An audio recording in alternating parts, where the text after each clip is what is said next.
నా దేశం రోజు రోజుకి ఎక్కడికి వెళుతుందో అర్థం కావట్లేదు. ఒక పక్క ప్రేమగా చూసుకోవాల్సిన వాళ్ళే చాలా కిరాతకంగా ప్రవర్తిస్తున్నారు కొందరి పట్ల. మరో పక్క చదువు చెప్పే గురువు స్థానంలో ఉండి కూడా విద్యార్థులతో చాలా అసభ్యకరంగా ప్రవర్తిస్తున్నారు కొందరు నీచులు. తల్లి తండ్రి గురువు దైవం అన్నారు మన పెద్దలు. తమ వద్దకు వచ్చే చిన్నారులకు విద్యాబుద్ధులు నేర్పి భావి భారత పౌరులుగా తీర్చిదిద్దాల్సిన ఓ కామంద ఉపాధ్యాయుడు అభం శుభం తెలియని విద్యార్థినులపై కన్నేశాడు. అలా ఎంతోమంది జీవితాలతో చెలగాటమాడాడు.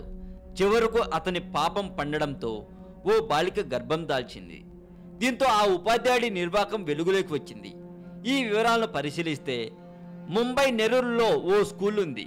ఇందులో విద్యాభ్యాసం చేసే విద్యార్థినులపై ఆ పాఠశాల ఉపాధ్యాయుడు ప్రబుద్ధుడు కన్నేశాడు. తనకు లొంగిన పలువురు విద్యార్థినులపై అత్యాచారం చేశాడు.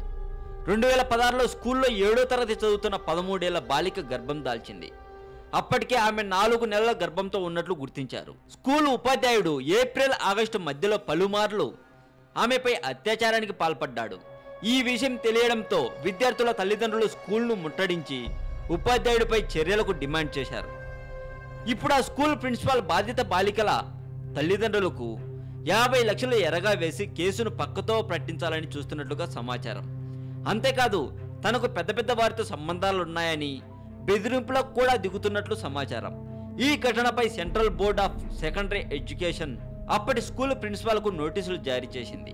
కాగా ఉపాధ్యాయుడి వేధింపులు వెలుగులోకి వచ్చాక గత డిసెంబర్లో సిబిఎస్ఈ బోర్డు 3 సభ్యులతో దర్యాప్తు బృందాన్ని నియమించింది. ఈ సందర్భంగా కమిటీ ఎదుట హాజరైన బాధిత బాలిక తల్లి మాట్లాడుతూ ఈ ఘటన వెలుగులోకి వచ్చిన తర్వాత తనకు ఫోన్ చేసి పిలిచారని, కేసును విత్డ్రా చేసుకుంటే 50 లక్షలు ఇస్తామని చెప్పారని కమిటీకి తెలిపారు అని సమాచారం. అంతేకాక బాలిక అబార్షన్కు అయ్యే ఖర్చును భరించడంతో పాటు ఉచితంగా విద్య అందిస్తామని హామీ ఇచ్చారని వివరించారట.